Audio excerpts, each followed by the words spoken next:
Talofa lava, this is Pacific Waves from RNZ Pacific. I'm Susana Suisuiki. Coming up. So the meeting place looks ready. It's the accommodation that's going to be a real problem. The PIF Summit is about to get underway in Tonga next month and housing delegates might be a challenge. Also, Fiji's Primanavia wins gold at the World Choir Games, and we talanoa with Tongan singer-songwriter Finau Lawaki. The Civil Aviation Authority in Vanuatu is investigating an air taxi plane crash that killed one person. This is Air Taxi's second plane crash this year, following its first in Sola, Vanuatu Island, where the Minister of Finance, John Salong, was a passenger on board the aircraft. Another incident occurred in January last year, but all 5 passengers walked away unharmed. Alicia Foon spoke with Vanuatu Director of Tourism, Paul Beale, about the tragedy. We are still awaiting the outcome report from the Civil Aviation Authority, which manages our aviation sector. And we are very saddened by what is the tragic event that happened yesterday with the crash. From the information that I have received, we have no tourist or international visitor on that flight, but it's yet to be confirmed. I think the total number of passengers, including the captain, was 5, 4 crew, 4 passengers and one captain pilot. What specifics do you have around the reason why this crash happened? It's also the second crash for air taxi this year. Yes. Unfortunately, I have not been given the opportunity to see any reports, aviation safety report on those 3 incidents with air taxi. I think one last year and one earlier this year, and then another one this year. So maybe I can redirect you to the Civil Aviation Authority to make a comment on that area. The air taxi is a very popular tourist attraction. It's one that has been given a lot of ratings and reviews and awards even from TripAdvisor. I wanted to ask what your thoughts are on the severity of this crash. It's reported that one person has died. From your point of view as the Director of Tourism, what kind of comments would you like to make following a crash like this, particularly on a service that many tourists use when they come to Vanuatu? Thank you. I think it is certainly very tragic moment for us, not only from a tourism perspective, but for the entire nation, which relies heavily on aviation connectivity. And with our current situation now, where we unfortunately have a very limited air capacity for our domestic services, we rely heavily on those carriers to be able to transport our visitors as well as local public population to travel around Vanuatu. Indeed, Air Taxi has been renowned for its services.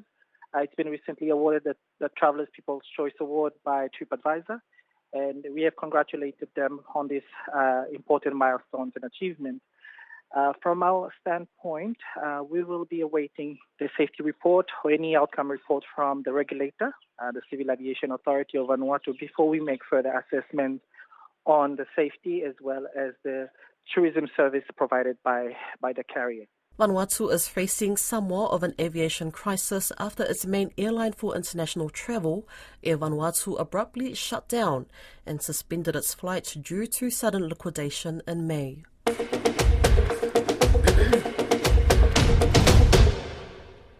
In 6 weeks' time, Tonga will be hosting the Pacific Islands Forum Leaders Summit.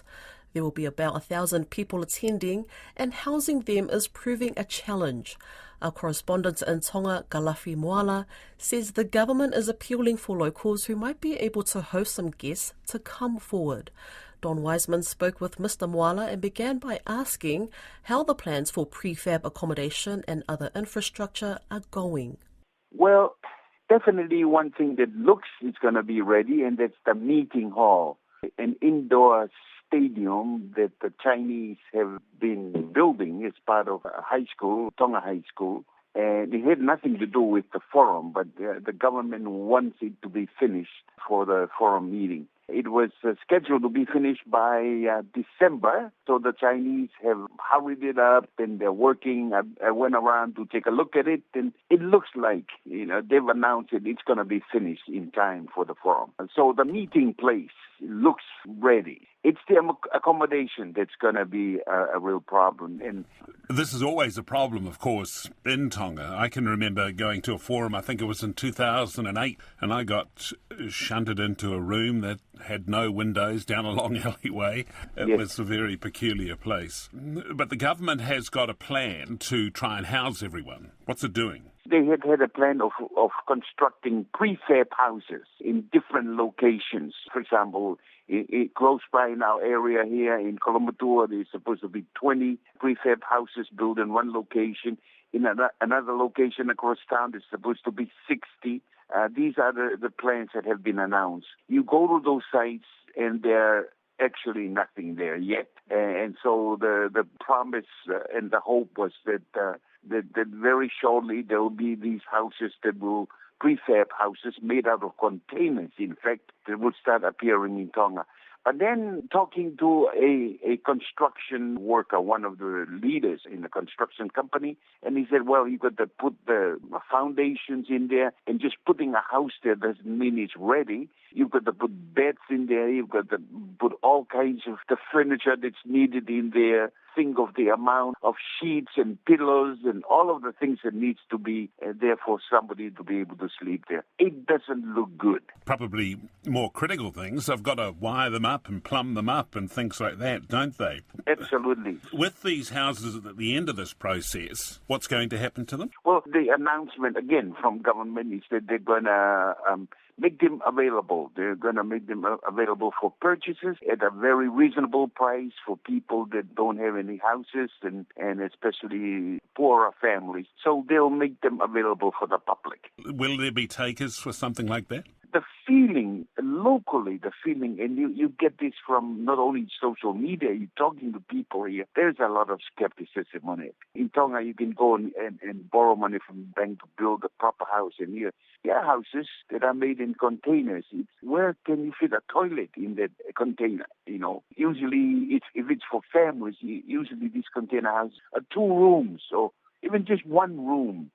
With a cooking facility, containers. But, the critical thing that we're feeling here is that I believe that it looks like government is in a panic mode. They have a realization that some of these things are not going to be finished. And the reason they're in a panic mode is that you start hearing them basically asking people if they have room in their individual homes, just 1 room or 2 rooms, please make contact with government. They'll help them out to redo those rooms for accommodation for forum visitors. And so it looks like they're already going out knowing that some of these planned accommodation is not going to work, may not be finished, and they're trying to mobilize the local population. Please, if you have room in your home, make those rooms available. How many people coming to the forum? Over 1,000. That has been announced.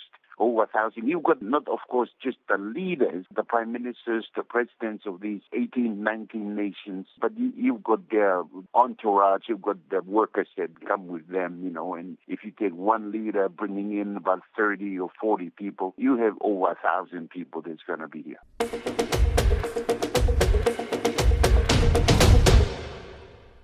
More than 11,000 singers from over 30 countries are in Auckland for the 13th World Choir Games, the largest choral competition. Launched last week, the 10-day event is also dubbed the Olympics of Singing. Among them is Fijian choir Primanavia, who talk out the folklore and indigenous music with choreography category. Led by Sunia Longa, he says the win was surreal and a testament to their rigorous preparation. Grace Viva'ai has the story. 1, 2, 3, and...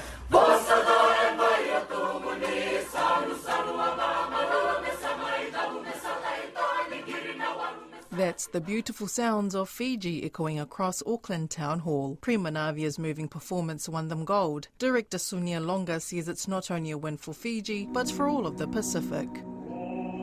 So I called up my sister and I told her, look, you have the group, I have the voices, the soloists that can really boost why not merging in and let's go for the World Choir Game? We only had a month and 3 weeks at that time. But right now, I'm so thankful at the hard work of these 23 vocalists that we only did not represent Fiji, we represented the Pacific. 23 choir members travelled from Fiji, where some had never set foot on a plane before. And I think we should keep going and just keep pushing for more of this opportunity. Mr. Longa says his choir has what it takes to perform at the level other renowned international choirs are at. But he says to be the best, it requires physical training. It was a boot camp in Fiji. And on Facebook, they would see these kids who are running up the hill, running and singing, and you have to leave healthy in order to sing healthy. Mr. Longa believes the Pacific way of singing is unique and the world needs to hear more. To be very honest, the singing in our islands is, that's part of our DNA actually. We don't have to mimic anybody else, like any other style, but the world has yet to hear the Pacific sound. Event manager Tanya Mwangututia says she's hopeful that the Pacific presence will continue to grow in future World Choir Games. But it was definitely important for us to, when we were approached about putting this concert together, it was really about the whole of the Pacific representation. It wasn't just about the singing, because there's one part of who we are, but that's not all of it. So that's why we went the way that we did with the concert. Mr. Longa says opportunities like this are beneficial for the Pacific. It was surreal then, but right now I'm so thankful. The hard work of these 23 choir members have really, really showed. So if this can be something that can open doors for these young people to know that there is a career path in this, we should be pushing for more of this opportunity.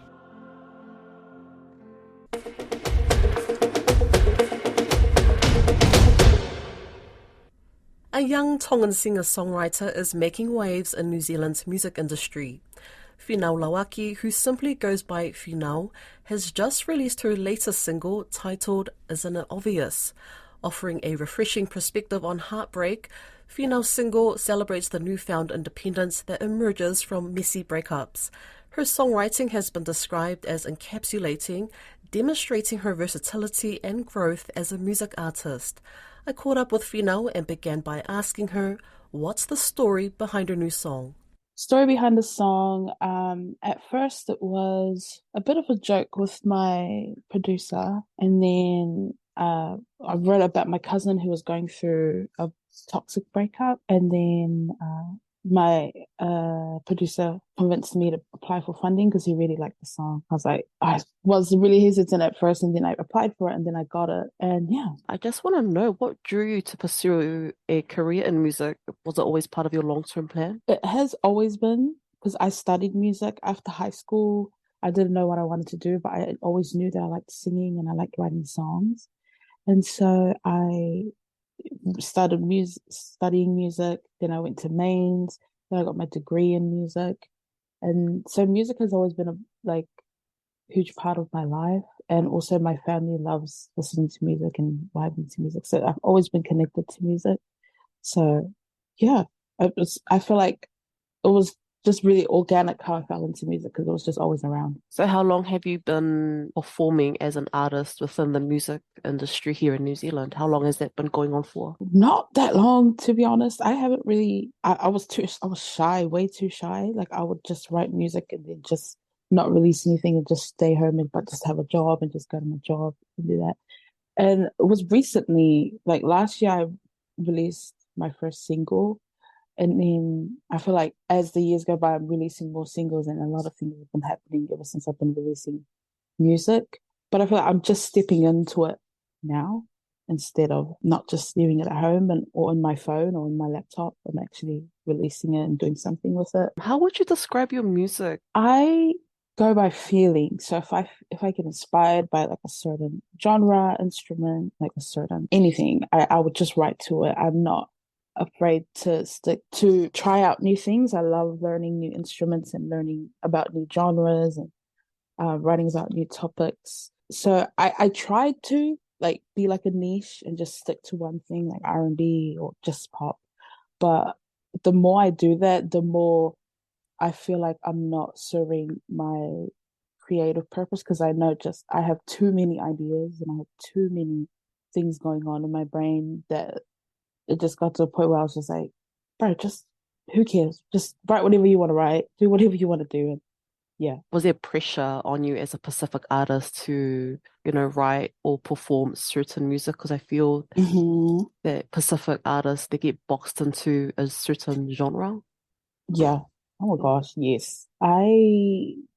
At first I was just writing island music.